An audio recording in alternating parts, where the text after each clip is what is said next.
Ring the wedding dress dispute, part 1. The engagement glow. The house had not been this lively in years. Colorful fairy lights were wrapped around the balcony rails. The scent of fresh roses filled every room.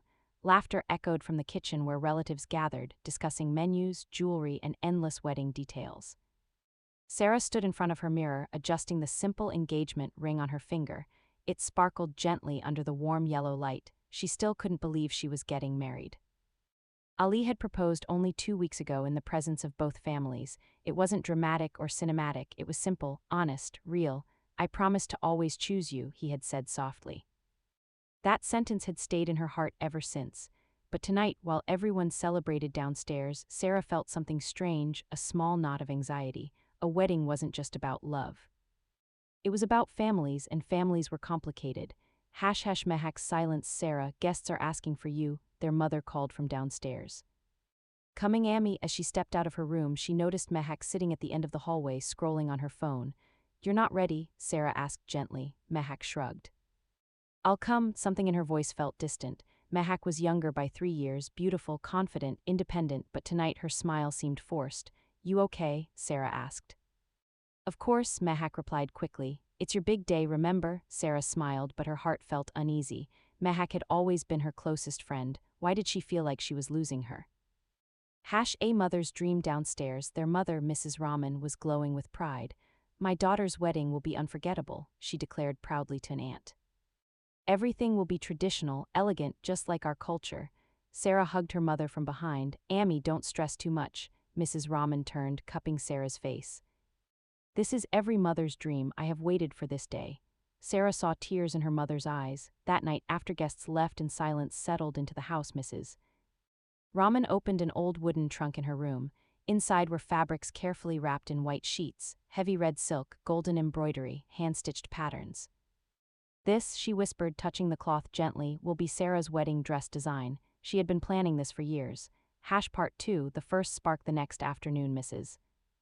Rahman gathered both daughters in the living room. "I want to show you something important." She carefully unfolded a large sketch of a wedding dress. It was traditional, deep red, heavy gold embroidery, long trailing dupatta, classic Mughal style. Sara's eyes widened. It was beautiful, but it was heavy. Mehak's reaction was instant. "Amy, this looks old-fashioned." The room froze. Mrs. Rahman blinked. "Old-fashioned? It's too heavy. Brides wear lighter, modern designs now, pastel colors." "Sleek cuts." "This is a wedding," their mother said firmly, "not a fashion show. I'm just saying trends have changed." Mrs. Rahman's voice sharpened. "Trends do not define values." Sara felt her chest tighten. "Amy, it is beautiful," she said softly, but Mehak wasn't finished. "Why can't Sara choose what she wants?" The question hung heavily in the air. Mrs. Rahman's face fell. "I have spent years imagining this day. And maybe Sara has too," Mehak replied. The argument grew louder, voices overlapped, emotion clashed with ego. Finally Sara stood up. "Stop." Silence, her voice trembled. "I love you both. Please don't fight because of me." But the damage had begun. Part 3. Pressure from every side. Over the next week, tension filled the house like invisible smoke. Mrs. Rahman avoided Mehak. Mehak avoided family discussions. Sara felt like she was walking on broken glass. Relatives started giving opinions. Traditional red is best. Modern brides look more elegant. Mother knows better. It's Sara's choice. Everyone had advice. No one had peace. Sara and Ali. One evening, Sara met Ali at a small cafe. He immediately noticed her tired eyes. "You're stressed," she sighed. "It's the dress." He smiled gently. "That's it. It's not just a dress. It's my mother's dream, my sister's opinion, my identity." Ali reached across the table. "Then choose what makes you feel like yourself. And if that hurts someone, you cannot begin a marriage by sacrificing your voice." His words echoed inside her. Part 4. The breaking point. The real explosion happened during a family dinner. An aunt commented, "Of course Sara will wear traditional red. Mrs. Rahman would never allow anything else." Mehak muttered, "It's Sara's wedding, not Amy's." Mrs. Rahman heard. "And you think I don't care about my daughter's happiness? You care about control?" The words struck like lightning. Sara felt tears fill her eyes. "Enough," she cried. The house fell silent again. That night Mehak packed a small bag. "I'm staying at my friend's place," she said coldly. Mrs. Rahman didn't stop her. But after the door closed, Sara saw her mother quietly wipe away tears. Part 5, truth revealed the next morning, Sara found her mother sitting beside the old wooden trunk. Amy, Mrs. Rahman opened it again. This was my wedding dress fabric, she whispered. Sara looked closely, the same deep red, the same gold. I never got to wear the dress I wanted, her mother admitted. My mother chose everything. I thought giving you this would feel like fulfilling something I lost. Sara's heart broke. It wasn't control, it was healing. Later that day, Sara went to find Mehak. Mehak's eyes were red from crying. I'm not jealous of your wedding, she said suddenly. I'm scared, you're my best friend. And after you leave, everything will change. Sara hugged her tightly. You're not losing me, both sisters cried. For the first time, they truly listened. Part 6, the shopping day. The next weekend, the three women went shopping together. No tension, no ego, just honesty. They visited multiple boutiques. Finally, they found it. A dress that blended tradition and modern style. Deep red base, lighter embroidery, elegant cut, graceful, not overwhelming. Mrs. Rahman touched the fabric and smiled. Mehak whispered, you look like yourself. Sara looked in the mirror. For the first time, she felt calm. This is the one. Part 7, the wedding day. The house was filled with music and henna patterns. On the wedding morning, Mrs. Rahman helped drape Sara's dupatta. Her hands trembled. You look beautiful, Mehak adjusted Sara's bangles. No matter where you go, I'm still your favorite sister. Sara laughed through tears. When she walked toward the wedding stage, she didn't just carry a bouquet. She carried understanding, respect, growth, and love. Epilogue. Months later, when Mehak teased her mother about future wedding plans, Mrs. Rahman smiled knowingly. This time, she said gently, we will choose together, because sometimes a wedding dress is not just fabric, it is generations learning to listen. Added romance scenes. The wedding dress dispute. Crescent moon. Scene 1, the rooftop promise. A few days after the dress argument, Sara couldn't sleep. The house was quiet, but her mind was. Her phone buzzed. Ali, come to the rooftop. Her heart skipped. She stepped quietly upstairs. The city lights shimmered in the distance. Cool night air brushed her face. Ali stood near the railing, holding 2 cups of chai. You looked overwhelmed today, he said softly. Sara leaned beside him. I feel like everyone is deciding my future. Ali handed her the cup. Then let's make one decision together. She looked at him. No matter what dress you wear, he said gently, when I see you walking toward me, I will only see the woman I love. Her eyes filled with tears. You make it sound simple. It is simple, he smiled. I'm not marrying a dress, I'm marrying you. The wind lifted a strand of her hair. He carefully tucked it behind her ear, slow, respectful, intentional. In that quiet moment, the chaos disappeared. It was just them. Cloud with rain. Scene 2, the rain confession. One evening, after another stressful family meeting, Sara walked out of the house to clear her mind. It started raining unexpectedly. Within seconds, she was soaked. Suddenly, headlights stopped near her. Ali stepped out of the car, holding an umbrella. You really don't like using doors properly, do you? He teased gently. She laughed through her tears. I didn't want anyone to see me cry. He pulled her under the umbrella. You don't have to be strong all the time. The rain fell harder around them. What if I disappoint my mother? She whispered. Ali stepped closer. You could never disappoint someone who truly loves you. And you, she asked softly, what if I disappoint you? He looked at her as if the question hurt him. Sara, loving you isn't conditional. The rain blurred everything except his eyes. He removed his jacket and wrapped it around her shoulders. And one more thing, he said quietly. If this wedding becomes too much, we can run away and do something simple, just us. Her heart raced. You'd really do that? I'd marry you in a room with no decorations if it meant you were happy. That was the moment she realized she wasn't just getting married, she was choosing the right man. Scene 3, the letter before the wedding. The night before the wedding, Sara found an envelope on her dressing table. It was from Ali. Her hands trembled as she opened it. Inside was a handwritten letter. Sara, tomorrow, everyone will see a bride. I will see the girl who laughs too loudly at bad jokes, the woman who worries about everyone else before herself. The daughter trying to balance love and duty, the sister afraid of losing her best friend. I don't promise a perfect life, I promise partnership. I promise that when the world feels loud, I will be your quiet place. Walk toward me tomorrow without fear. I am not just waiting for a bride, I am waiting for you. Ali, tears fell onto the paper. For the first time in weeks, she felt steady. Ring. Scene 4, the wedding stage. Moment during the wedding ceremony, after all rituals were complete, there was a brief second when the crowd became background noise. Sara sat beside Ali on the decorated stage. Her hands were shaking. He leaned slightly closer and whispered, breathe, she smiled. Are you nervous? She asked. Terrified, he replied dramatically. She laughed. He gently squeezed her hand under the heavy fabric of her dress. See, he whispered, worth every argument. She rolled her eyes playfully. But inside she felt peace, not because the fight had ended, but because she knew whatever came next, she would not face it alone. Sunrise Scene 5. After the wedding private moment late that night, after guests left and traditions were complete, Sara finally sat in their new room. She felt overwhelmed. New house, new life. New chapter. Ali entered quietly. For a moment neither spoke, then he sat beside her. You okay? She nodded slowly. Everything feels different. He smiled softly. It is different. But we're still us. He removed the heavy pins from her hair carefully, one by one. No rush, no pressure, just tenderness. You know, he said gently, today when you walked in, my heart actually forgot how to beat. She laughed softly. That's dramatic. I'm serious. He lifted her hand and kissed it gently. Thank you for choosing me. She looked at him. Thank you for choosing me back. Outside, the world had changed. Inside, something steady had begun. Red romance level increased jealousy before the wedding. Inserted 2 weeks before the wedding, part 1. The girl in the silver dress. Wedding preparations were in full swing. The house buzzed with decorators, caterers, relatives, and endless phone calls. Sara barely had time to breathe. Ali, on the other hand, seemed calm, too calm. Men have it easy, Mehak muttered one afternoon while helping Sara choose jewelry. Sara laughed weakly. He says his family is stressing him too, but deep down something felt distant. Ali had been busier lately, more calls, more I'll call you later, more unexplained meetings. She told herself it was wedding work until the engagement dinner. The engagement dinner. Ali's family had arranged a formal dinner for close relatives. Sara wore a soft peach outfit, elegant, graceful, not too heavy.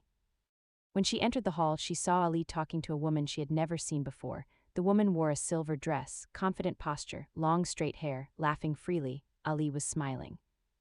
Not his polite smile, his real one, something twisted inside Sara's chest. Who is that? She asked Mehak quietly. Mehak followed her gaze. Ooh, interesting. Mehak, please, I don't know. But she looks comfortable, too comfortable. Sara watched as the woman lightly touched Ali's arm while speaking. Ali didn't move away. Sara's heart sank. The introduction. After a few minutes, Ali noticed Sara. His face lit up immediately. He walked toward her. You look beautiful, he whispered, but Sara's eyes flicked toward the silver dress again. Who is she? Ali turned. Oh, that's Hania. We studied together in university. Studied together. Sara forced a smile. You didn't mention her before. It never came up. Hania approached them. So this is Sara, she said brightly. Ali talks about you. Sara's stomach tightened. He talks about me. How much? Hania extended her hand confidently. I've known Ali for years, years. Sara shook her hand politely, but something inside her had shifted. Part 2, the seeds of doubt. That night, Sara couldn't sleep. Her mind replayed every moment, the way Hania laughed. The way Ali responded easily, the comfort between them. She grabbed her phone. Last seen online, she didn't message him. Why should she? Still, she felt unsettled. Mehak's warning. The next day, Mehak entered Sara's room dramatically. So, university friend, Sara sighed. It's nothing, is it though, Mehak? I saw the way she looked at him. Sara's heart skipped. How? Like someone who knows him deeply. The words hit hard. What are you trying to say? I'm just saying you should be careful. Careful. From what? Part 3, the late night call. 2 nights later, Sara called Ali. He didn't answer. She waited. Called again, no response. An hour later he texted. Sorry, was out with some old friends. Call you tomorrow. Old friends. Was Hania there? She typed, deleted, typed again. Who? 3 dots appeared, then disappeared, then appeared again. Just some university people. Her chest tightened. Why didn't he just say her name? Part 4, the confrontation. The next evening, Sara met Ali at their usual cafe. She didn't waste time. Were you with Hania last night? Ali blinked. Yes. A group of us met. You didn't mention her. It wasn't important. It is to me. He leaned back slightly. Sara, she's just a friend. Just, he frowned. Why are you reacting like this? Because I didn't know she existed until now, Ali sighed. Do I need to list every person from my past? It's not about a list. It's about honesty. His tone changed. Are you saying I'm dishonest? The air between them grew heavy. Sara felt tears threatening to fall. I don't want to look stupid. You could never look stupid to me. But I felt invisible that night, she whispered. That sentence softened him. He leaned forward. You are never invisible. Then why did it feel like you had another world I wasn't part of? He stayed silent, and sometimes silence feels louder than shouting. Part 5, Hania's message. The next morning, something unexpected happened. Sara received a message on Instagram from Hania. Hi, Sarah's smiling face with smiling eyes. It was nice meeting you. I hope there's no awkwardness. Ali and I are just old friends. I would never cross a line.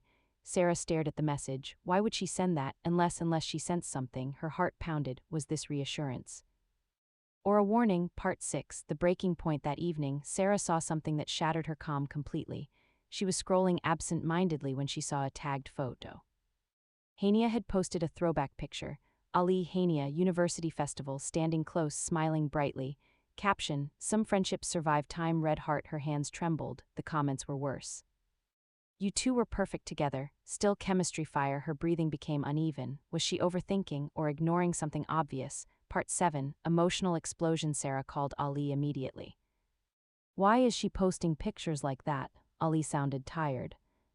It's an old photo. The comments are not old. Sara, you're letting strangers affect you. I'm letting reality affect me. He went quiet. Do you trust me? He asked calmly. She froze. Trust. Why did that word suddenly feel heavy? I want to, she whispered. That's not an answer. Silence again. Then he said something that hurt her deeply. If you don't trust me before marriage, what will happen after? The call ended cold. For the first time since their engagement, they didn't say goodnight. The silence between them. 3 days passed. No late-night calls, no soft good morning messages, no silly voice notes from Ali. Sara told herself she didn't care. But she checked her phone every 5 minutes. Wedding preparations continued, but she felt detached. Even her dress fitting didn't excite her the same way. Mehak noticed. You fought, didn't you? Sara didn't answer. Mehak sighed. Men always get defensive when they're hiding something. That sentence stayed in Sara's mind all day. Hiding something, was he? The unexpected visit that evening. The doorbell rang. Sara opened it. Hania stood there, in simple jeans and a curdy, no silver dress this time, no dramatic confidence. Hi, Hania said softly. Can we talk? Sara's stomach dropped. Mehak, who had been passing by, stopped immediately. Sara hesitated, then stepped aside. Come in. They sat in the living room. The house felt too quiet. The conversation. I know this is awkward, Hania began. It is, Sara replied calmly. Hania nodded. I don't want tension before your wedding. Sara's jaw tightened. Then why are you here? Hania took a deep breath. Because there's something you should know. The words hit like thunder. Sara's fingers gripped the sofa edge. What? Hania looked down for a moment, then met Sara's eyes. Ali and I, we almost got engaged once. The world stopped. Sara blinked. I'm sorry, what? It was years ago, Hania continued quickly. Our families discussed it. It didn't work out. We wanted different things. Sara's heartbeat roared in her ears. Why didn't he tell me? He said the past didn't matter anymore. The room felt smaller, harder to breathe. He loves you, Hania added. I can see that. Then why are you telling me this now? Sara's voice trembled slightly despite her effort to stay composed. Hania hesitated. Because when I saw you at the dinner, I realized I still hadn't fully let go. There it was, the truth, raw, ugly, dangerous. The aftershock. Sara stood up slowly. You still have feelings for him? Hania didn't answer directly. That doesn't matter, she said quietly. It matters to me. Silence filled the space. I won't interfere, Hania said. But I needed you to know the truth. The truth. Sara's chest burned. After Hania left, Mehak rushed to her. What did she say? Sara whispered. They almost got engaged. Mehak's eyes widened. And he didn't tell you? Sara felt tears finally spill over. I asked him if I could trust him, and now she didn't know. The confrontation. Round 2. Sara called Ali immediately. Did you almost get engaged to Hania? Silence. Long silence. Finally, yes. The honesty felt like a slap. Why didn't you tell me? Because it meant nothing now. It meant enough to discuss marriage. That was years ago, and I deserved to know. Ali's voice grew frustrated. Why are you talking to her? She came here. What? Yes, she told me everything. Ali exhaled sharply. She had no right. No, you didn't, Sara replied. The sentence cut deeper than she intended. He went quiet, then softly, you think I would choose her over you? I don't know what to think. That was the most honest thing she had said. The breaking of trust. Ali arrived at her house 30 minutes later. No warning, no text. He looked stressed, angry, hurt. They stood outside under the dim porch light. I didn't tell you because it was over long before I met you, he said firmly. Then why does she still matter? She does. Then why is she posting photos? Why is she messaging me?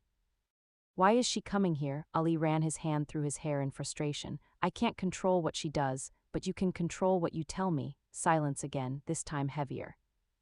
Do you love her? Sara whispered. Ali's face changed instantly. That's unfair. It's a question. No, he said firmly. I do not love her. Did you? Yes, he admitted quietly. The word shattered something inside her, not because he loved before, but because she suddenly felt second. The dangerous thought that night, Sara lay awake staring at the ceiling. What if she was just the safer choice? What if Hania was the unfinished story? What if marriage wouldn't erase that history? Meanwhile, Ali sat in his car outside his house long after arriving. He replayed the fight, the doubt in her voice hurt more than her anger. He loved Sara, but he had underestimated how much the past could poison the present. The twist: the next day, something shocking happened. Ali blocked Hania on social media, unfollowed, removed, disconnected. Then he sent Sara a screenshot. "I choose peace." "I choose you." Sara stared at the message. Her heart softened, but not completely, because trust isn't repaired with one action, it's rebuilt slowly, carefully.